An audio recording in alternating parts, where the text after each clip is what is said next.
Hello बच्चों। आज हम 10th क्लास का चैप्टर नंबर 6 की एक्सरसाइज 6.1 जो है वो डिस्कस करेंगे। तो एक्सरसाइज 6.1 जो है वो बेस्ड है कॉन्ग्रुएंट और सिमिलर फिगर्स पे।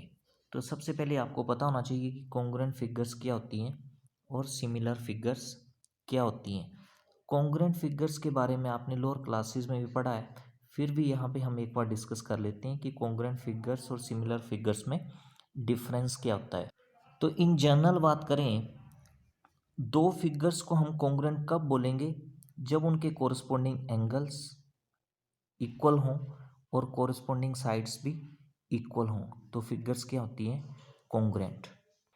तो two figures are said to be congruent if their corresponding angles and their corresponding sides are equal. तो उन फिगर्स को हम कॉन्ग्रुएंट फिगर्स बोलते हैं। और दो फिगर्स सिमिलर कब होंगी? जब उनके कोरस्पोंडिंग एंगल्स इक्वल हों और उनकी कोरस्पोंडिंग साइड्स की रेशो जो है वो भी इक्वल हो। तो फर्स्ट कंडीशन दो फिगर्स को सिमिलर होने के लिए क्या होगी? एक तो उनके कोरस्पोंडिंग एंगल्स क्या होने चाहिए? इक्वल होने चाहिए, और उनकी कोरस्पोंडिंग साइड्स की रेशो इक्वल होनी चाहिए, या फिर ऐसा बोल सकते हैं हम कि उनकी कोरस्पोंडिंग साइड्स प्रोपोर्शनल हों। तो दो फिगर्स क्या होंगी? सिमिलर। तो आई होप आपको कॉन्ग्रुएंट और सिमिलर फिगर्स में डिफरेंस पता चल गया होगा। तो एक्सरसाइज 6.1 का भी क्वेश्चन नंबर फर्स्ट देखते हैं। तो क्वेश्चन नंबर फर्स्ट है, fill in the blanks using the correct word given in the brackets. तो आपको फिलअप्स करने हैं। फर्स्ट पार्ट है ऑल सर्कल्स आर, दो ऑप्शन दिए आपको, कॉन्ग्रुएंट और सिमिलर। तो आपको पता है जितने भी सर्कल होते हैं सबकी शेप क्या होती है? एक जैसी होती है। सबकी शेप क्या है? एक जैसी होती है। तो वो क्या होंगे? सिमिलर होंगे। रेडियस किसी का बड़ा होगा, किसी का छोटा होगा, पर शेप सबकी क्या होगी? एक जैसी होगी। तो वो क्या होंगे? सिमिलर। तो all circles are similar. Second part, all squares are, option दिए हैं सिमिलर एंड कॉन्ग्रुएंट। तो जितने भी स्क्वेयर्स हैं सबकी शेप्स क्या होंगी? सेम होंगी। आपको पता है स्क्वेयर की हर एक साइड क्या होती है? सेम ही होती है, इक्वल होती है। तो ऑल स्क्वेयर्स आर सिमिलर। तो जितने भी स्क्वेयर्स हैं वो सारे के सारे क्या होते हैं? सिमिलर होते हैं। थर्ड पार्ट है all dash triangles are similar. Option में दिया आपको आइसोसेलेस और इक्विलेटरल। तो यहाँ पे आएगा all equilateral triangles are similar. Equilateral क्यों आएगा? क्योंकि आपको पता है इक्विलेटरल ट्राइंगल का हर एक एंगल जो है वो 60 डिग्री होता है, और इक्विलेटरल ट्राइंगल्स की सारी साइडें क्या होती हैं? इक्वली होती हैं। तो जितनी भी इक्विलेटरल ट्राइंगल्स होंगी वो सारी की सारी क्या होंगी? सिमिलर होंगी। तो यहाँ पे इक्विलेटरल आएगा। अभी फोर्थ पार्ट देखते हैं, two polygons of the same number of sides are similar if a their corresponding angles are dash and b their corresponding sides are dash। तो दो पॉलीगन है जिनकी नंबर ऑफ साइड्स जो हैं वो सेम है, वो सिमिलर होंगी। कब होंगी? If their corresponding angles are equal. तो आपको बताया मैंने दो फिगर्स सिमिलर कब होंगी? जब उनके कोरस्पोंडिंग एंगल्स क्या होंगे? इक्वल होंगे। And their corresponding sides are proportional. और आपको ये भी बताया मैंने कि कोरस्पोंडिंग साइड्स की रेशियो जो है वो इक्वल होनी चाहिए, या फिर हम ऐसा बोल सकते हैं कि कोरस्पोंडिंग साइड्स क्या होनी चाहिए? प्रोपोर्शनल। तो यहाँ पे इक्वल आ जाएगा और यहाँ पे प्रोपोर्शनल।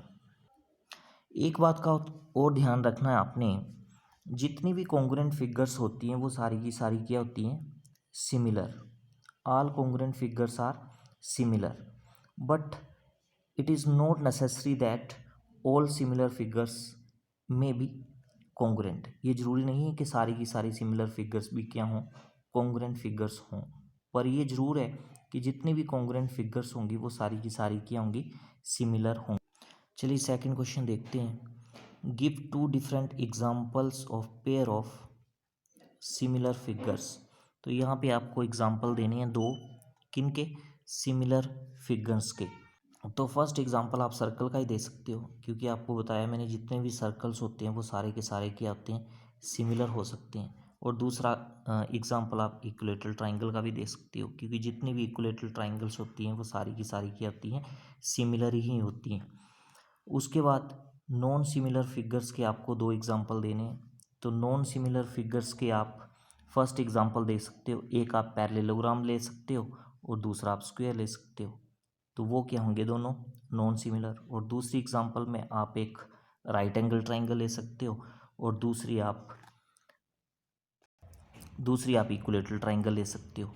तो वो क्या होंगी, दोनों आपस में नॉन सिमिलर। तो इस तरह से आप एग्जांपल दे सकते हो। अब थर्ड क्वेश्चन देखते हैं, state whether the following quadrilaterals are similar or not. तो दो क्वाड्रिलेटरल्स आपको दी हुई हैं, तो आपको बताना है क्या ये सिमिलर हैं या नहीं है। तो आपको मैंने बताया कि सिमिलैरिटी के लिए क्या कंडीशंस होंगी।